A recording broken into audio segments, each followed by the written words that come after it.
আসসালামু আলাইকুম রাহমাতুল্লাহ। আজকে যে মেশিন দেখতে পাচ্ছেন এটা হচ্ছে 2523 AMW মেশিন। এই মেশিনের ড্রামের সমস্যা এবং এই টুলারের সমস্যা। এগুলো চেঞ্জ করবো ইনশাল্লাহ। তো আজকে একটা বাস্তব অভিজ্ঞতার কথা বলবো। কাউকে ছোট করার জন্য না, বরং কাস্টমার এবং ইঞ্জিনিয়ার দুই পক্ষর শিক্ষণীয় একটি বিষয়। অনেক সময় দেখি কিছু মানুষ বলে সব ইঞ্জিনিয়ার খারাপ, সব মেকার খারাপ, চিটিং বাস, টাকা নেয়, কাজ করে না, মালের দাম বেশি নেয়।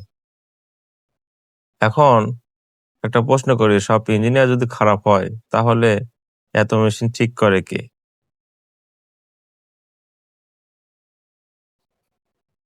ভালো ইঞ্জিনিয়ার পেতে হলে আগে ভালো কাস্টমারকে হতে হবে, একে অপরের প্রতি সম্মান থাকতে হবে।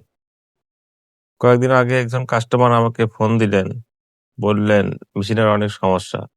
আমি প্রয়োজনীয় টুলস পার্টস নিয়ে বগুড়া থেকে গেলাম। গিয়ে দেখি মেশিনের অবস্থা খুবই খারাপ।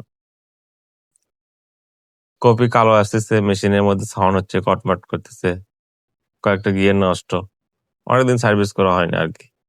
পুরো মেশিন খুলে গিয়ারগুলো চেঞ্জ করলাম, যেগুলো নষ্ট ছিল সেগুলো পরিবর্তন করলাম, অন্য গিয়ার পরিষ্কার করে লাগালাম। ড্রামের বায়াসের যে মান থাকে সেটা ঠিক করলাম, বিভিন্ন সেটিং ঠিক করলাম। আলহামদুলিল্লাহ কাজ শেষে মেশিনের শব্দ বন্ধ, খুবই সুন্দর, মেশিন স্মুথ চলছে, আমি নিজেও সন্তুষ্টি। কিন্তু কিছুক্ষণ পর কাস্টমার একটা ভোটার আইডি কার্ড ফটোকপি করে বললেন ছবি কালো কেন, মানে ভোটার আইডি কার্ডের ভিতরে যে ছবিটা থাকে মুখটা কালো কেন, ছবি ক্লিয়ার আসতে হবে। আমি বিষয়টা দেখলাম, তখন বুঝলাম এটা অন্য একটি পার্টসের সমস্যা, যেটা আগে বলা সমস্যার মধ্যে ছিল না।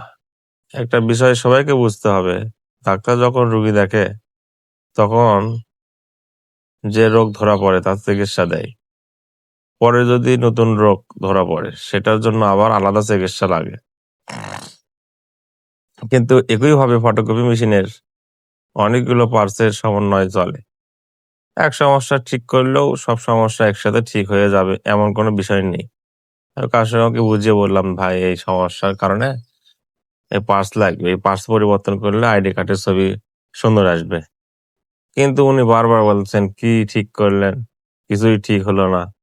এখন প্রশ্ন হলো, যে মেশিন আগে কটমট শব্দ করছিল এখন শব্দ নেই, যে মেশিনে আগে খারাপ কপি দিচ্ছিল এখন সুন্দর কপি দিচ্ছে, গিয়ার নষ্ট ছিল সেগুলো পরিবর্তন হয়েছে, তাহলে কিছুই কি ঠিক হয়নি?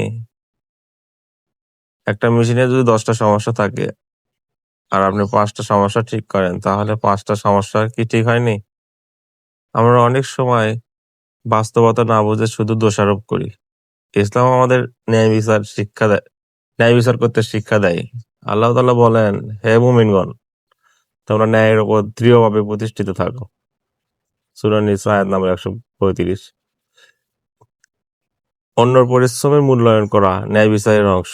একজন ইঞ্জিনিয়ার সময় দেয়, অভিজ্ঞতা দেয়, দূর থেকে আসে, কষ্ট করে কাজ করে, তাই তার কাজকে সম্মান করা উচিত। আবার ইঞ্জিনিয়ারদের উচিত সততার সাথে কাজ করা, যা সমস্যা আছে সেটা স্পষ্ট করে বলা। আমার কথা হলো, সব ইঞ্জিনিয়ার খারাপ না, যেমন সব কাস্টমারও খারাপ না। আমরা যদি একে অপরকে সম্মান করি তাহলে কাজের পরিবেশ আরো সুন্দর হবে। আল্লাহ আমাদের সবাইকে ন্যায়ের সাথে চলার এবং মানুষের হক আদায় করা তৌফিক দান করুন। আমিন। আরেকটা কথা বলে ভিডিও শেষ করব, আমি শুধু ফটোকপি মেশিন সার্ভিসই করি না, আলহামদুলিল্লাহ সেকেন্ড হ্যান্ড ফটোকপি মেশিন কেনা বেচা করি। আপনার কাছে যদি কোনো ফটোকপি মেশিন বিক্রি করার মতো থাকে তাহলে অবশ্যই আমার সাথে যোগাযোগ করবেন। আর যদি কেউ নতুন বা সেকেন্ড হ্যান্ড মেশিন, ভালো মানের মেশিন নিতে চান তাহলে আমার সাথে যোগাযোগ করতে পারেন। ইনশাআল্লাহ সঠিক পরামর্শ এবং ভালো সার্ভিস পাবেন। সবাই ভালো থাকবেন। আসসালামু আলাইকুম ওয়া রাহমাতুল্লাহি ওয়া বারাকাতুহু।